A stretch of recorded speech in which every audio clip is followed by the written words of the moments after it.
Welcome back to the page. I wanted to thank you again for stopping by. If you like everything that you see, just make sure you hit that subscribe button. On today's episode, we sit down with Abbie, Kurtis, and Matt, formerly of EB Games.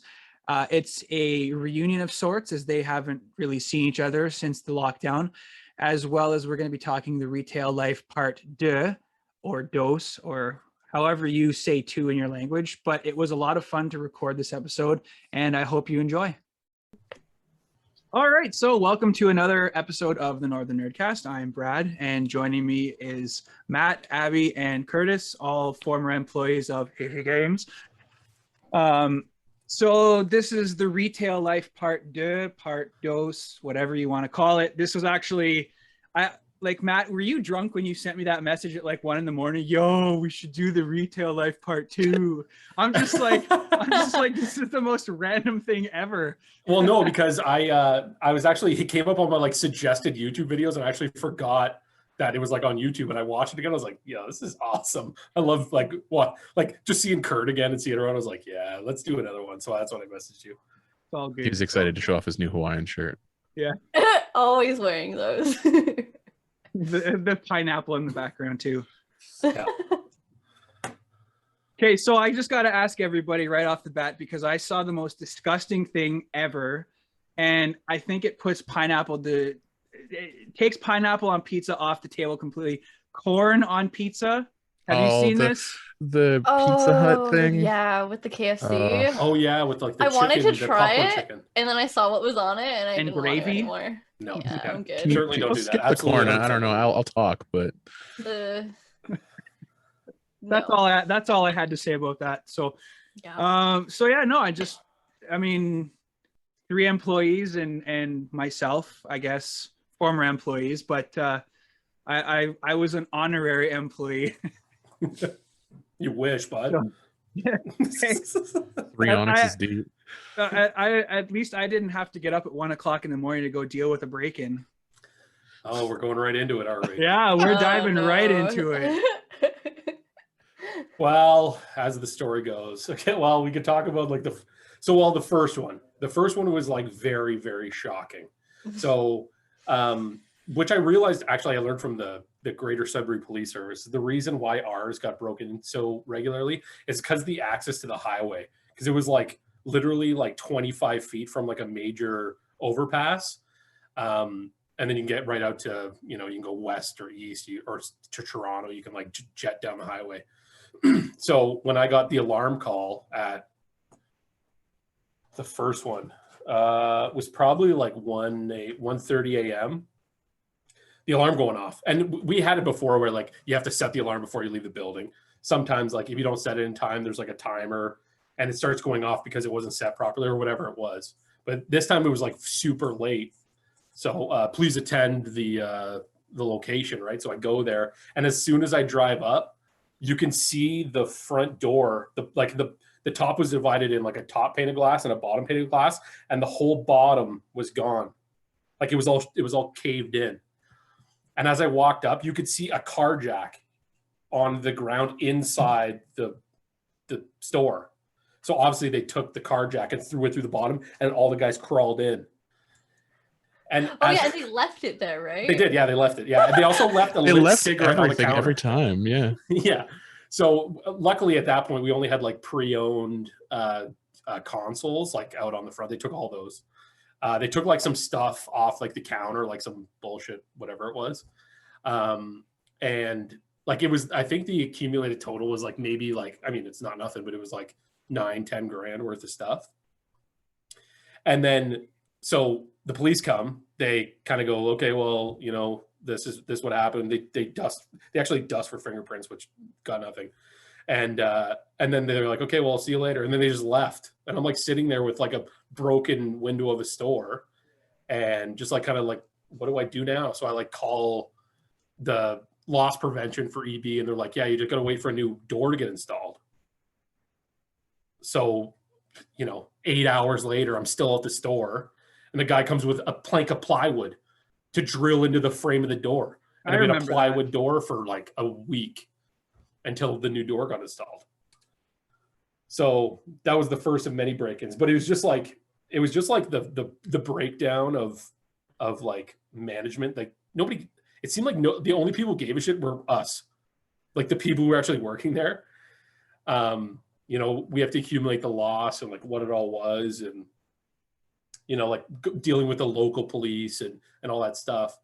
And like head officer was like, yeah, just write it as like just write your loss like you shipped defective equipment and just say that was part of the defective equipment. I was like, that's how you guys like deal with $10,000 of stuff being taken from the store. But, like when you told me that you guys got hit, the first thing that came to my mind was my pre-order okay? I didn't care about anything else, just my pre-order. Glenn's stuff could have been taken, I don't care. They didn't find that drawer. no, they didn't have the code for the back room. No, it was Brad's drawer up front. Yeah, I had my own. Yeah, I had my own drawer. Like and anything and everything was in there. Yeah. So that's the first one, and then you still, after that first one, you still didn't get those like the security measures on the front door. Like you didn't get those until what, like the 8th? No, and the first thing that police did when they when they showed up was ask for like security cam footage. It was like, well, we don't have security cameras, so Ask Walmart. yeah, right. Yeah. And we're like, we saw from the entrance of Mark's work warehouse that there was a vehicle. It's like, well, yeah, of course there was, you dummies. And then the second one was, I'm trying to think if that was the one in the summer. The first one was in like February, and like sitting in a closed store for how many hours with an open door and nobody coming to seal it. And like the February air filling the store for like literally 6 hours was brutal. But the second time was worse because I think they either scaled the shelves or they brought a ladder in, because we had PS4s and Xboxes and Switches behind the counter because they were relatively new. They had PS4s on the top shelf, and those were all gone. And some of the Xboxes were gone, like the first row of Xboxes were gone, and all the Switches were gone because our DM told us display the Switches so people see them for traffic or whatever. Those were all gone. PS4 Pros are all gone. Xbox Ones are all gone. Not all gone, but like the first row of them. And like the police, it was almost the same layout. They on that one they actually punched the. Do you remember, Kurt or Abbie, like the second one? They didn't break in the same way. I think they may have punched the lockout. Yeah, one of them was they punched the lockout. They like drilled into like the bit of the lock and punched it through the door. Mm-hmm. They tried. That's using when we got like the double lock after. Yeah, that's right. We had like the key lock for the actual turn, and then they installed like a new lock. Like that was the first line of defense apparently, which wasn't very good. But that one equated to like nearly 20 grand of stolen stuff, and that was within 6 months. So yeah, they were all like back to back. Yeah, it was 3 total, and the third one is pretty similar. And then very shortly after the third one, they installed the gates. And I don't know if there's been a break in there since, and they have cameras there now too, don't they? Yeah, a lot of it, not break-ins, but customers would come in, grab consoles off the counter, look at you, and just run. Yeah, I have. Okay. Kurt, did you have one of those? But The magic cards. yeah, like, Anything over like $69.99 was a snatch and grab item. yeah. Actually, I had a guy do that with a Switch. I had a guy do that with a PSVR. That happened a couple times. Yeah, one just guy who walks tried up to to your fight desk me? and takes the PSVR. He's just like, yeah, fuck it, I'm out. Well, no, what they do is they ask to see it, or they start purchasing it, right? So you bring it out to them, and more often than not, we would keep the console on the back counter, and then do our transaction, and then bag it in front of them and give it to them. But sometimes, it's an early Wednesday morning, and you happen to have it on the counter, right? Like a Switch, for instance, is very easy to take. I remember one time I actually did that. So a guy came in, and I actually knew him. I went to elementary school with him, but he obviously didn't remember me. And I put the Switch on the counter, and I was explaining to him all the, what it does and all the games that were available, blah, blah. And he goes, okay, cool. And I turned around to grab like 2 of the games that were already released. And as I turned back, he was like at the door. And I was like, what the fuck? But I knew his name, and I knew like who he was. So as soon as the police came, gave them the name, and they like arrested him very shortly after, what I heard, which was kind of funny. But gosh. Did you ever get any recovered items from those break-ins, or No. was it just all gone? No, not even $1 worth. No. Yeah. The only thing we got from the city or from authority in general was the cease and desist of stop selling secondhand items because we don't have a license from the city of Sudbury. Like, so that would be something that home office would have to do, because that has nothing your to do with you your guys. district manager should come and like get that all set up for both stores. But obviously, no district manager did it at any point. So we had a bylaw officer come into the store and go, you have 90 days to get a license to sell secondhand goods, or I'm coming and taking everything in the store that's secondhand and repossessing it. I was like, what? I get paid enough to deal with like the hierarchy of like the greater Sudbury municipal bylaw office. You can take all the greasy, smelly PS3 games. Yeah, take Yeah. them. They're not selling anyway. They're Use pretty boxes much of gone now accessories. anyways. Yeah. So that being said, like you're talking about bylaw coming in and threatening to take stuff away, obviously, like what kind of free stuff did you guys ever get from the store? And like if it was games and that kind of stuff to alleviate the bylaw from doing anything like that, but what's like the best grabs you guys got free from the store, if you can even say, because I don't know if there's any legality behind that. We totally say, and that, like, I think we talked about this before, but like a lot of the giveaways and stuff weren't from the store; it was from the developer. But Abby and Kurt, like, if you want to talk about some of this stuff, unfortunately, I had to funnel down a lot of the giveaways for everyone, and wasn't always the best at that, I'll be honest. But if you guys want to talk about some of the stuff you got,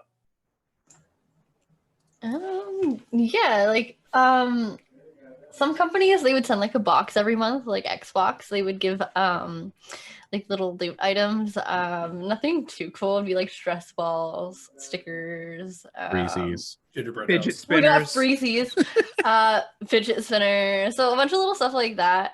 The managers sometimes would get stuff from vendor shows, which was really cool. So a lot of games that Matt wouldn't play, he'd be nice enough to like give us the games so we'd be able to play them. What did Sony give us? Kurtis, did they give us anything? Just like lanyards, I think, eh? Yeah, it was just we didn't really get much. It was from Sony. mainly Xbox. Nintendo doesn't give a lot. They'll give like pins and stuff. For like stupid stuff, Xbox was definitely the most often with their boxes. The reps were really good for giving, like the Sony reps were really good for giving codes. So I would get an email from a DM basically at every launch with a version of that game. And depending on the game, like we'd divvy it up who would be most interested in have it, or if somebody had like a really high value pre-order, like it would, get tossed around. Like whoever would want to play that game, I would try to make it clear, if you want to play this, like you take the code or whatever. But the physical copies were always Xbox. Nintendo never gave anything, ever. Not even like cool little things. They give the Xbox swear jar. Nintendo though. Nintendo's always been like that. It's same with their games. Like very rarely do they ever go on sale. Like Well, the first party. Yeah, my first vendor show actually, it was in Quebec City, and I went with Linda, who's the manager of the new Sudbury store, and she has an award named after her at this vendor show. So she's like Elvis when you walk around the vendor show, right? Everyone's like, Linda, what's up? And I'm like her helper. But when we walk around, everyone was like, oh, it just sucks that Nintendo's tomorrow because like they never give us anything. You just got to sit through all the trailers that we've already seen at E3 or we've already seen here and here. And then this particular one, we're sitting there and they're like, so as you guys know, the Switch is launching in March of 2017, I guess it was. I just want everyone to know that all the district managers are getting Nintendo Switches. And like everyone, like it was like an episode of Oprah. Like everyone was like, you got a brand new car. Like everyone was like jumping up and down. It was like amazing.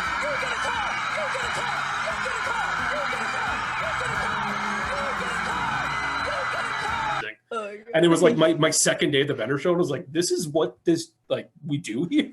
It was a like- big party. I'm so paid jealous. to do this. Yeah, for real. Did It you was- get a Switch though, or did you watch as everyone else got their Switches? I got a Switch. Did I ever? It's right there. But yeah, so like that was like when Nintendo. I think because Nintendo Canada has recently, I don't know if recently is a good word, but like has become more involved in like the retail space and like Canadian retailers, and they made more of a bigger investment, I guess, in EB Games that year, because they knew that EB Games had a certain percentage of the console sales, and they were a big part of all the physical sales in Canada. So they wanted to like reward the managers, I guess, with and be able to sell it. That was the big thing with all the games and everything that they gave us with every developer, was your ability to like, this is awesome or this stinks, which I think we were all, especially Kurt, I think at times, we're very like clear in our opinions of the games, which is both a good and bad thing. Like if the game sucks and you tell people it sucks, you're not going to sell it, but then why give it to us, right? Just because you gave it to us doesn't mean we're going to tell you it's good. Deformers.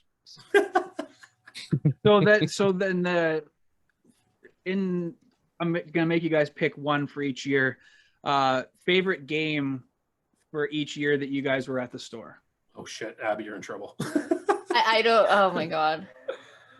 I can't was remember gonna say every year. Farming Simulator 17 because he's rocking at today. 18, 19, 20.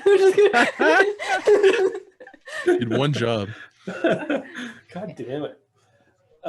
Yeah, Kurt, even if it's not like every year, like your highlights, your best games. Exactly. Your I was there 10 anything. years. Oh man. I mean, I'll go first. Like God of War, especially because we got. I don't know if we got the console. Did we get the console for free? I don't have it. No, we only got the Spider-Man. Oh yes. Yeah, that's right. Yeah. So when they gave us the deluxe edition of God of War. It was a digital code, but it was still like amazing. That was probably the best game I got while I worked for EB. It was like, and I had just got the Pro too, so it was like optimized for myself. It was like fucking unbelievable. What about you, Abby? Well, were you asking which games that we received for free, or just games well, that no, we liked just in general? If you had to pick one for, well, not every year, yeah, obviously, I'll but think of a couple. Diablo 3 was probably just like the highlight out of all the games while I worked there, because I was just so hyped and excited for that one. A customer introduced me to Titanfall, and I was really happy they showed me that. Of course, the new Animal Crossing. That was. Were you still at EB when Animal Crossing came out? Yeah.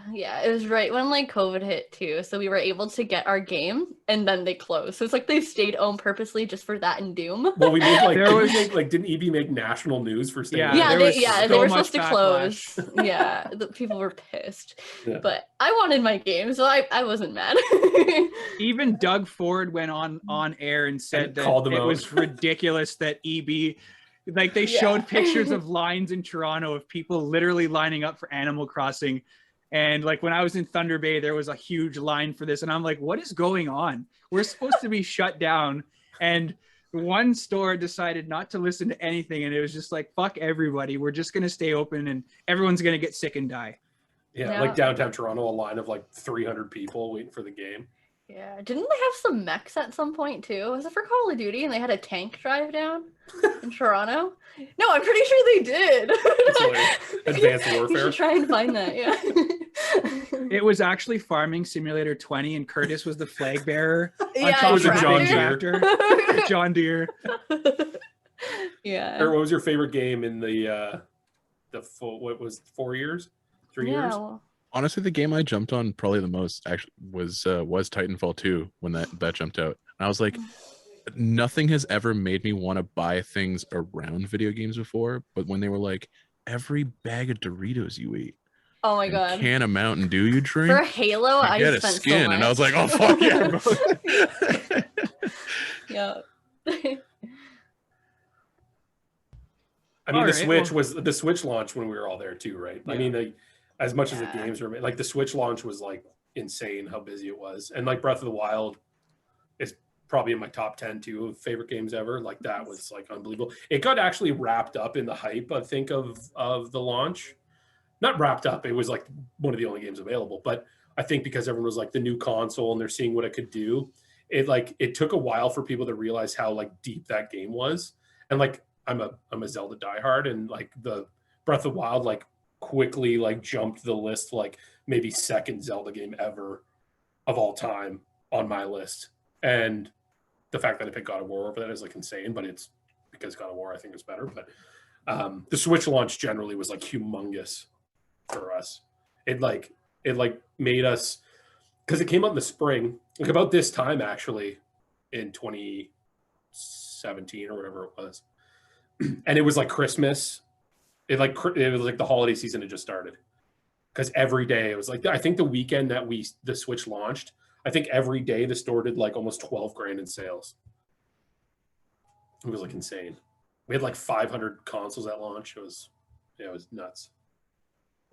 So My then, favorite- sorry, go ahead. No, go ahead. I was just gonna say my favorite thing probably about working at EV, would be when I was at Linda store and we do the midnight launches for Call of Duty. Just like the hype and atmosphere of it all. Like I'm not a huge fan of Call of Duty, but just it's such a great experience than talking to everybody and you're kind of just like hanging out in the middle of the night. It's great. COD So then fans that- run a good launch. Yeah. So that being said, like when you have a major release like that, how much homework is involved to like, do you have to like, obviously you can't really play it because it's not out at the time, like, or do they give you a demo ahead of time to try it out and be like, well, this is what's different? Like, how do you prepare for something like that? It's really just in paper. They'll send you like what's called an MIK package, and you basically just read up about it. For preparing, we would basically just have to call everybody and be like, "Hey, don't forget to trade your games. Coming at this time," like that kind of stuff. Trade 3, So get it free. annoying. Yeah. A big thing too is like they actually tried to start this thing with us. They would do like mandatory training, which is like, it is what it is. Like it's a company trying to get you to do training, and you'd have to log into one of the work computers and like read up about the new releases. It's like, I was number watched- 5 in the country. yeah. So Abby treated it as like a video game, so she was like crushing it. But I you got had to nothing like, from it. yeah, of course. You had to like learn about each title that was getting launched, say that month, and it was like slides. It was like a shitty version of the trailer you had already seen. So you'd have to sit there and be like, this is about Master Chief. He is a soldier. And it's like, what the fuck are we like watching right now? I already like, you already know all the information, but you have to sit there and click through all the bullshit slides that are made by some like intern at the EB head office. But you did get points for like doing the training, which they were right up Abby's alley, I guess. No, it was brutal. But honestly, the thing that like really encouraged the sale of like every game was them giving us the game, or like the promotion of all the stuff, or them playing the trailer in the store. Like every month we get like a DVD of every trailer of every game that was released, and we play it on the Xbox 360 up on the wall. Just Dance was awful. Oh yeah, most games are awful. Like you hear some trailers even now, like you go and listen to like an old trailer, and like some words like gives you a shiver down your spine because you heard it 765 Yeah, times. PTSD. Yeah. Because you heard it so many times on a loop for 8 hours a day. But It's like The Shining. You just start going all crazy work, after no listening play to it. makes Johnny a Exactly. dull boy. Yeah. So That's how I got into Cardi B. Shut up, Kurt. K-pop. was there any game, like, obviously everyone here, well, I don't know, Matt, are you an actual gamer? Or Not to the level that you guys are. Not at all. Not even a little. Actually, you know what? EB pushed me to like a whole other Yeah, level. we like turned him into it. He had a Before PS3 that- when he joined. I did. Okay, I so- actually so- traded my PS3 when I joined. so that being said, was there any game that you just got so sick of hearing about and seeing about that you would never want to touch it with a 10-foot or a 6-foot pole in COVID case? like since I started. Well, and all of you, like, is there just like, for me, like, I think the one thing I got sick and tired of, and again, this isn't, I was never an EB employee, but I just got so sick of hearing about Call of Duty. And Yeah, that's a with good the one. exception of World War II, every game is the same. The same with Assassin's Creed. Every game is the same, except now they've added RPG elements to it. But like, I mean, what was there one I specific think we game could that stood out? probably, yeah, I think we could probably all agree with the fact that like every launch of like a major AAA title, if it wasn't like a one-off or very well developed. It was a sequel or that year's version of the game. NHL, NBA, NFL. Oh, all the sports. Sports. Yeah, all the sports Oh. games. It was like no, and people weren't even coming in for those anymore. Like everyone buys those games digitally. But like you said, Call Or of a Duty. year behind, so they're Yeah, only $20. Exactly, yeah. Assassin's Creed, Call of Duty, those games, if you're not necessarily like playing them, like you're not a huge fan of the series, part of you is like, oh, like I'm not going to play this. I probably won't put it in. Like it is just another one of the Assassin's Creed games or Call of Duty games. But another part of you is, if it is a big seller, especially physically, or if they're giving like DLC or whatever, you know, it'll bring people into the store. So as an employee of the company, I was more like, the game kind of stinks. I know it's going to be like a remake of basically last year's version, but I know Just a we're going skin, to get essentially, like a skin done over top. exactly, and we're going to get 80 pre-orders for it because of the name, not necessarily because of the content. So it sucked, but at the same time, it was like kind of good for our store. So I don't know. It's kind of a mixed bag. Like if I had to pick one game, it would probably be like a Call of Duty title, honestly, or like NHL or like one of the sports titles, because it's, I mean, every year it was the same thing, right? Same date, same price, same thing. What about Farming Simulator? I don't speak ill of Farming Simulator. That one comes out every year. Yeah, It but does crops not. grow differently. You don't know farming lore, all right? It comes out once every 2 years. They do DLCs. Farming lore. Wow. Yeah, somebody didn't play their winter DLC for Farming Simulator 19. Abby's planting corn in August. I'm just saying. Wow. Cool. Amateur. Great Amateur. job, Abby. Wow. Oh, Somebody didn't do their training no, modules. I'm planting turnips right now and carrots. It's not cute farming. This is real farming. Okay, well, Trains. was there so the flip side to that was, I mean, obviously you guys get releases, like you get papers that say, oh, this game's coming on this day. Was there any specific title that was just like, well, holy shit, where did this come from? Like, when is it? Why didn't we know about this sooner? Like, did you ever experience anything like that? Sometimes a lot they of would. Japanese ones. Yeah. Any import anime game. Yeah. And they It was- would usually be like bangers. You'd be like, I never heard of this. And you look and you're like, I need this. And then by the time you know you need it, you can't pre-order it anymore and you can't find it and you have to buy it on eBay. And you only get one or two, or it's like yeah, Attack and on then Titan. you pre-ordered it or Glenn did. Yeah, we may not even And then get the I want pre-order to copies strangle and you. stuff. and then but then there's certain titles like Attack on Titan 2, the final mix, which is like $300 now, and I Wow. have to have one because I just have to have a physical copy. It's not available anywhere. So, but none of you guys work there anymore, so you can't help me out. Max is the only one that could help out. Yeah. Actually, Max did me a solid, and because I missed the pre-order for East 9, and he had his, but he canceled it. But it came in before he got a chance to cancel it. So Oh, good. Glenn picked it up for me, and you can't find this game for less than $100 now. Speaking of Max, actually, think about how many times Max in the last 6 months has had to say, no, we don't have any PS5s in stock. Oh. Like, Actually, Pay that's respects. like, Or saying, 'cause- please wear a mask. So, and that's actually something that I wanted to talk about, because like we're down to about 6 minutes, so obviously it'll carry on to like the next. I'll send the code again, but like I know with like you guys in GameStop, it's the same. It's the same company. It's like Best Buy, Future Shop, but in the States they mostly like they're really into the retro stuff now.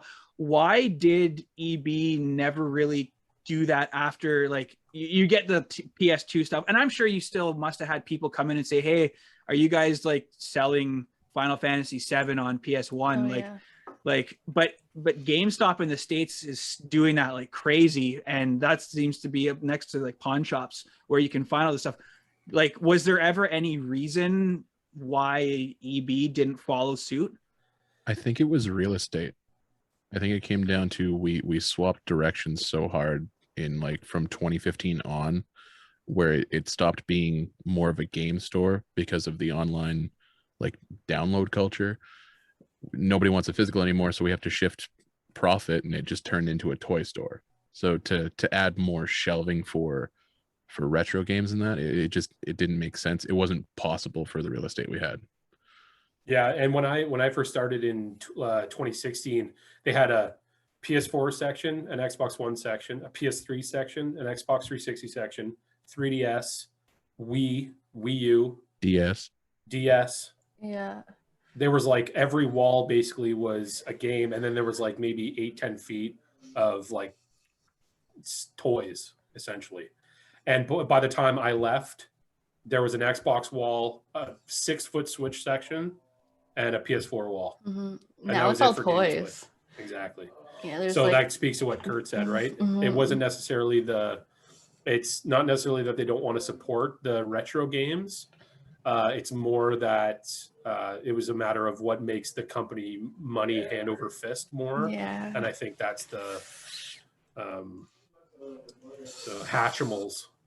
Or It's like chapters where we talk LOL about that. dolls. Yeah. LOL dolls. Yeah, well, I mean, that's where, like, before we ended up moving, that's what I would always come in and get my kids, because like it was the cheapest at your store and compared to anywhere else. But and anytime I would bring Brooke in, I would try and get her, like, she's really into gaming now. She plays this stupid game called Gacha something, I don't even know. And then of course Roblox. And like that's the bane of my existence. I cannot stand that game right now. It's just like that's my like, I never want to see that game ever again. My nephew keeps trying to make me play it with him, and I'm like, no, we'll play something else.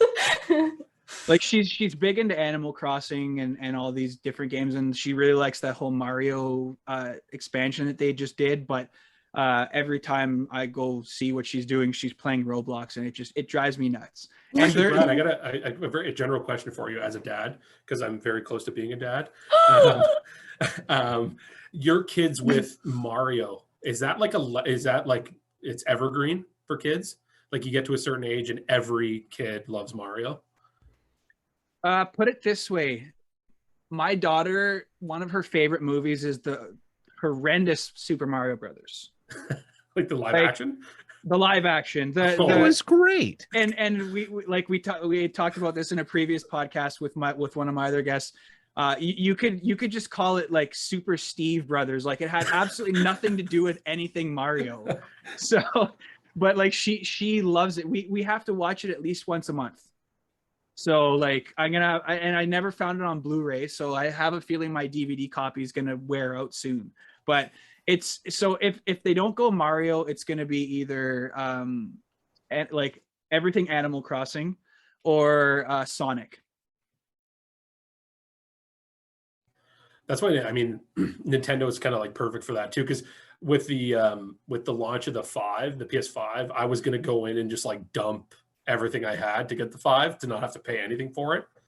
But then I slowly realized that like my NES, my Super NES growing up that my aunt gave me was like the funnest thing I had, right? So I just hope that like my niece or my nephew or my kid going down the line is going to pick up my Switch and be like, this is fucking awesome, because like Nintendo is evergreen, right? So, and that's what it was with me. Like she started off with her own DS, I think, and then went 2DS, 3DS, but she wasn't crazy about the 3DS. And now all three of them have their own Switch Lite, and they all have their own colors, so there's no fighting over them. But they all have the same games, so in that way there's no fighting. But yeah, my oldest is my gamer. My other two are into it once in a while, but she's not in the room with me right now, but she's usually sitting on the couch playing some kind of game. So Matt, I did some research, and I'm gonna be like Nardwar here, okay? Okay. Tell me about the time that you did the 1 a.m. break-in drunk, even though you weren't actually drunk. Okay. So the second break-in was actually Dan, my wonderful partner's 29th birthday. It was June 10th, 2018. And it was 1 a.m. and we were at the Beef and Bird at Porchetta Bingo. So I got the call literally at 1 a.m. a couple beers deep, let's just say that.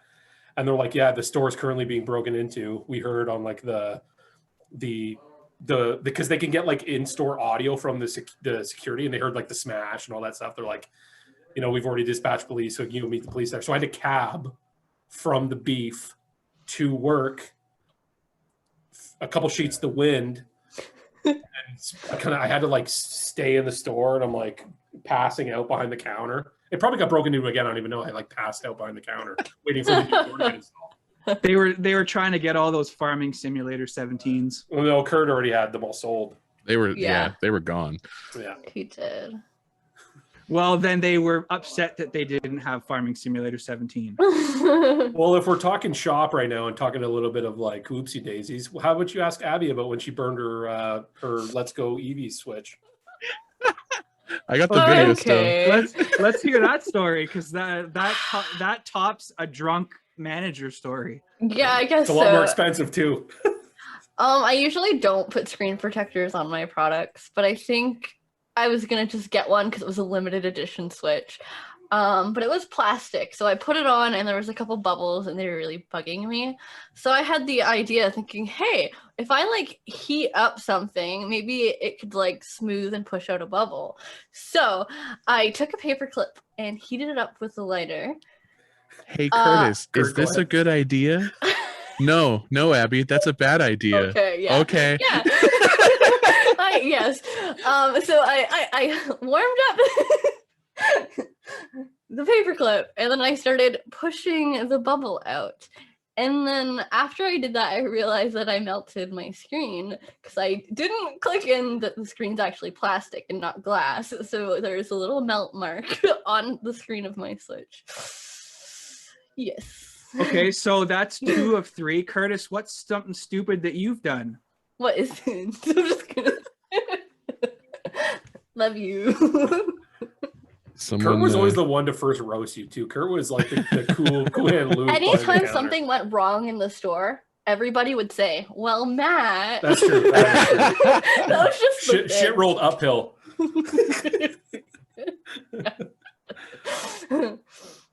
Yeah. But Curtis, what did you do? Yeah, what do you guys got Yeah, anything? We're I'm not- waiting. I don't think you ever like. Well, I'm what about trying the person that told you to kill yourself because you like Minecraft? Yeah, he got the soft backhand. Have a nice day. Yeah. That's like borderline when James still worked at the store and him and Glenn got into about Pokemon Go. Like that was like that's wow. Someone told you to kill yourself. Wow. No, God, it was me and Arden were working together, and a guy walked into the front door. Remember when the signs on the front window would always fall off, so we'd tape the sides of them all the way down? A guy just walked into the store and just grabbed one of the signs and was just trying to peel it off the window. He's like, "I'm taking this," and I'm like, Oh, I was there, yeah, and he was trying to put it in his bag. "You can't do Yeah. that." And he squared up to fight me, and I'm like, "Man, I was just trying to sell toys. Like, Yeah. don't take my sign."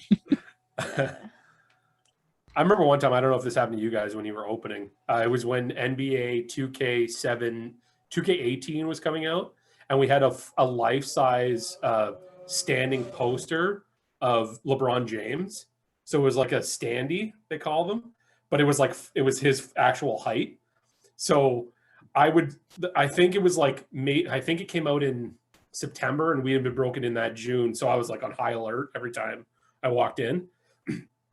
And I went into work one morning. I think I asked Kurt over the weekend to do some of the marketing, and he put it up. So I go in, unlock the store, and you have to get to the front door to the back door in like a certain amount of seconds to deactivate the alarm. So I'm rushing to get in, relock the door, turn around, and then LeBron James is standing right there. And like I turned to like unlock the door again to get out because I thought I was getting like jumped. But it was Yeah, his head would just peek from behind the 4 ways, and you're like, Okay, so I actually had another question, and now so getting back to pre-orders, like obviously each card class kept it longer, and in certain cases, like I'll say mine and Glenn's again, like it would almost be indefinite because at some point we come and get it. But like for the people that never picked up their pre-orders, obviously it becomes fair game. If they haven't shown up, you've called them, everything. What, like, has somebody ever come in past that due date just losing their shit because their pre-order's gone? Yeah, all the time. Like, Yeah, how do you like deal with every- something like that? Like, well, it's every just like number that's of- their own stupidity. Yeah, every number of thing would happen too. Like it would be sometimes it would be we didn't get enough pre-orders to fill the amount that we had, or it would be somebody who came in the weekend after launch expecting us to hold on to their, like, you know, the deluxe edition of whatever, right? And as much as it's like we would try to gauge it the best we could on the amount that they put down on the pre-order. And we've even run into issues too where, like, you mentioned James earlier, he had like $4 down on like a premium edition of Horizon Zero Dawn. I remember. I know exactly where you're going with that because I remember. And we got this, shorted one. Yeah. And the other 4 people had it fully paid. So the guy came in with the last one, and James had his on the back with his name on it. I mean, God bless you. You want your super whatever edition it was, but this guy has it also fully paid. I'm not going to let you keep a pre-order you may have never paid for a fully paid customer. Like so it just speaks to, like, you're going to give it to the person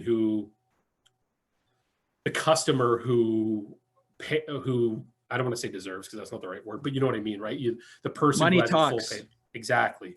So that happened a lot too. Like it got a little dicey sometimes where, you know, we were shorted or we had the exact amount, and then you thought you had more pre-orders than you thought you had more quantity than you actually had according to pre-order. So sometimes you run into something where, you know, oh, we sold, you know, 38 Let's Go Pikachu with the Pokeball in it, but 39 were pre-ordered, and then you have to tell one person, well, you know, sorry, we'll give you your money back. It was just like one of those things. Just blame it on the new Sudbury store. Usually how it was. It's the new Sudbury store's fault. Yeah. Oh, wow. Dave took all the product with him when he left. So again, still on the pre-order thing, have you ever had to obviously you don't get enough, you have to call someone and tell them, but have you ever had to outright cancel something because you don't get the game at all, or the system's not coming? Like, obviously systems come, but like in terms of games, like sometimes I'm sure there's been games that just sorry, you're not getting it, there's no demand. With AAA titles, you usually would get the quantity, if not more, than you needed.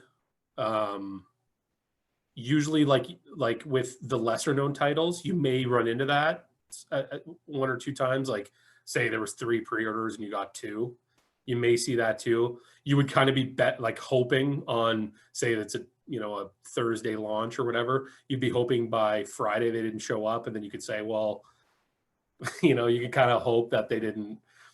They weren't quick enough in getting there on time. But I don't think it would happen too often, because the more often than not, the highest full paid pre-orders were for games that were very available, like with various editions, and some of the highest values of those editions coming in at like $239. Like, Kurt, what was that that Call of Duty mystery box thing you got? How much was that? I'm pretty sure that was $269.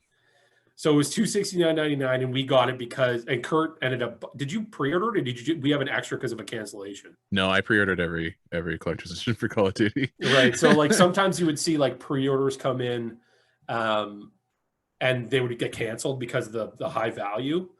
So we would have extras, but it was about the same amount as not having enough, and as it would be having too much. But you just kind of have to roll with the punches. It never came to the point where it was like insane and like hundreds of people didn't get pre-orders, like I've heard about COVID and Final Fantasy and all that stuff. The games showed up.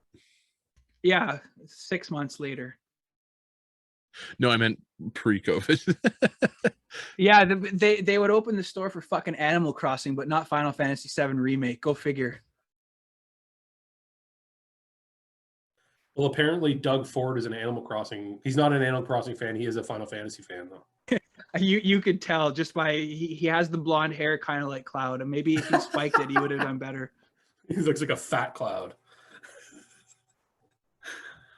That's terrible. That's terrible. Doug Ford looks like it's- President Shinra. Let's be real. Yeah, he actually. Oh, somebody should edit a picture of him with Shinra's clothes. Just put his face on the Shinra's body. That would be epic. Brad, what was the best deal you ever got from EB? Huh. That's a good question. Yeah, I know. I do a podcast about gaming, so that's why I asked. You know, I've wow, that's probably, I would have to say it was when Kurtis asked if he could stack all of my bonuses. Of course it was. Like, wheeling and that's dealing. really the like, apart from the fact that Abbie, actually, I'll throw this to Abbie about what's it called, the Tokyo Xanadu collection, like the big box on the PS4, because I like talking about Japanese style games. Like, I love everything that XSEED does, well, with the exception of a couple titles, but I love XSEED. and then when that game, like, I think it was $19 for that big box set, and you had only gotten 2, and the other Jones wanted the sealed one, so I wasn't going to argue him on that, because I was actually going to play the game, and I have not touched it. I only play the Vita version of it, but it would probably be that or Kurtis stacking everything to save me like 75%. I had permission. So okay, so I guess we have to thank Matt as well for that. Well, I mean, it was one of those things For the where permission. Kurt wasn't doing anything wrong. He was using the system to his advantage, and sometimes you would like hear the, like we talked about this, you'd hear the most like the most creative use of like both the stacking of an edge card and the pull and play, and you'd be like, that gets them, we owe them money after they buy the game. Do it. Actually, I think I was owed money once. Now that we were talking about that, like yeah, I think it was like $10. It wasn't a lot, but it's like very rarely do you ever go into a store and they're like, yeah, we actually owe you money. Actually, a question for Kurt and Abbie, because I haven't talked to you guys in so long and I miss you so fucking much. Do you guys go into EB? Have you gone into EB at all? Yeah, I've been in there twice since COVID. Yeah, same. Yeah, like for a specific reason, like a pre-order, or just to kind of. It was a pre-order. The last time I went was for Bravely Default. I was actually going in to cancel it, but then there was a cool pre-order bonus with it, so I'm like, fine, I'll buy it, Max. Abbie, like, are you killing yourself all the time now because like the amount of like pre-order bonuses you're missing out on? Yeah, like it's good to not work there because you spend a lot less money, but then you also miss out on like all like the exclusive stuff you hear about. So it's like there's a lot of things that are coming in that I don't know anymore, and I miss Max. Oh, I miss Max so much. Fucking love that kid. Hope he's watching. Love you, Max. The Love store you, is Max. definitely not the same. Like I mean, I haven't been back to Sudbury since Oh, I saw Glenn too when I went. ish, I think. But I think Max is the only original staff left from that group. So Yeah, I mean, Max is Golden like age. now, I think he's like one of the longest serving employees, other than like Chad and Dave and Just and everybody Linda. slowly got unhappy. Chad's gone, man. Chad's gone too, Chad's Transferred gone to Guelph. but at EB still. Hmm. Oh, okay. good for him. I was under the assumption that he was gone because he said that like they had just left. So Yeah, he got transferred to a position at another EB. Oh, good for him. I don't know Well, if he's still there, but I only worked with Chad when me and Kurt did our training at the mall store. But I thought Chad, Chad was super knowledgeable, super friendly. Like, and that's the thing. I think part of the reason why I was hired was because I had manager experience but zero game experience. So it was like a fresh take maybe. But I honestly, like, looking back, I think you really should be hiring. It's a hard job to hire for because you really need to have like institutional knowledge of how gaming works, at least at a very like I had pretty limited knowledge on like the culture of it. Like I I grew up playing video games, but like super, like I'm still a casual gamer. I'm not in any way like, you know, doing this podcast from my very expensive PC right now. Let's just say that. But like, it's hard for management, I think, especially when they're hiring from Toronto or Burlington or wherever they are, to hire the right person for the job. But like, if there was like a district manager in Sudbury, you would have seen Abbie probably as a store manager. You probably would have seen Kurt as a store manager before me. You would have seen Chad as a store manager. Like, it's just one of those things where it's kind of like a weird. They don't like to promote within. They don't at all, which is No. crazy, because that's like the amount that you learn working there is like, it's stupid. It's like unbelievable. Like I've learned more about the job there than I have any other job on the job. Yeah, like that's kind of like a stupid sentence, but like working at EB, I've learned more in a short period than I did in any other job. And I worked in fucking banking, and I worked in all, you know, all these weird careers, right? So they definitely should hire internally way more than they do. So last question, and not really putting anyone on the spot, but maybe it is. What is your biggest regret about working for a game store, retail? Like, I could tell you for me, when I worked at Walmart, it was dealing, like, you're there to deal with customers, but it was dealing with those customers, like the Karens, the Kevins, the like, Kurtis, you'll probably get this, but the Idrises. But like, it was. Do that to me. What? Don't do that to you? Okay, I won't do that to you. But Yeah.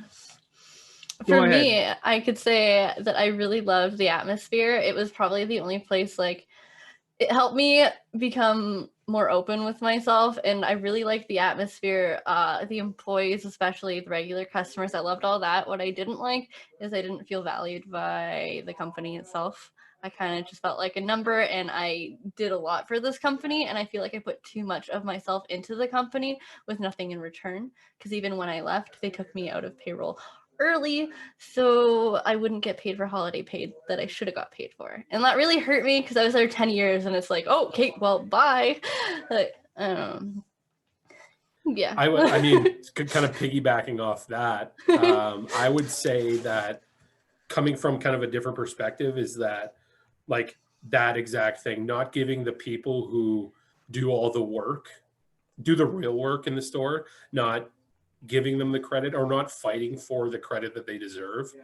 Like Kurt and Abbie are the primary example. Like I didn't run the store. I was just the guy hired to run the store. They were the ones like there every day, really running it.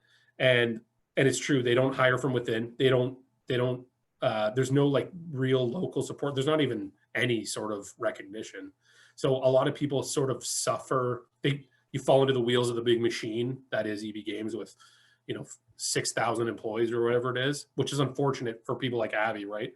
That have worked for the company for a decade, or Kurt, who has more institutional knowledge or real like product knowledge than I've ever seen anyone have. I was able to be assistant manager, but they like totally didn't acknowledge me at all when I tried applying for manager, and I'm overqualified. Like, come on. And that's the whole thing now, that like on every single social media platform is, and I'm not saying this to be sexist, but it's because you're a woman, and like that's just the mentality of these stores and how things work, and it's wrong. Like I it's totally wrong. There's more qualified women than nowadays than. It's funny that you say that though, Brad. You're right that like women are very largely undervalued and underrepresented workforce wise generally. But I think at EB, especially going to the vendor show, seeing the amount of store managers, it was, if not more female, it was pretty split down the middle. Like, look at Linda. Linda's the longest serving store manager, and she's a woman. And like it's true that women are largely underrepresented, but I think at EB, you may be surprised how, in store management wise, I don't know how much of that is outside hiring. Like the district manager who took over for Pierce, who was our previous manager, was female, but she came from she was opening Tim Hortons. She came from like a food service background, but they chose her because I think I don't know if there was pressure or if because she was qualified or whatever it was. I don't want to get into that, but she seemed to be she is very intense. I don't really know her that well. I didn't work for her that long, but she was very focused and knew what she wanted from the store, regardless of how the people working there were running it. And I think that you would actually be surprised. The female representation is a lot better than most companies, not to be like the No, guys. that's true. That's fair. Like, but I'm like, I was saying it more on like my perspective, like going into different EBs, like, yeah, Linda was definitely like the boss there. But like even in Ottawa and stuff, you go into all these EB games and like 90% of the staff there were all guys.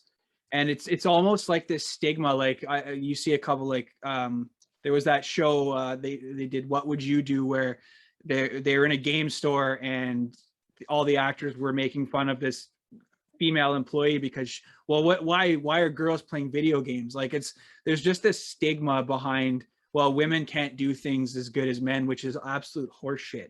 So it was just like, but like almost every store I went in, for every one female employee, there was 3 or 4 guys that were just hanging around doing nothing. When I started working for Linda, it was like 2011. I was her first female employee, and I remember going to the movies, and then there was like these 2 younger boys that were like whispering to each other saying, "There's EB Games Girl," and then I just had the nickname from everybody called EB Games Girl. But now there are so many more girls that work at our 2 locations. Waiting on you, Kurtis. I mean, I do agree with Matt. It's been even currently both managers are female.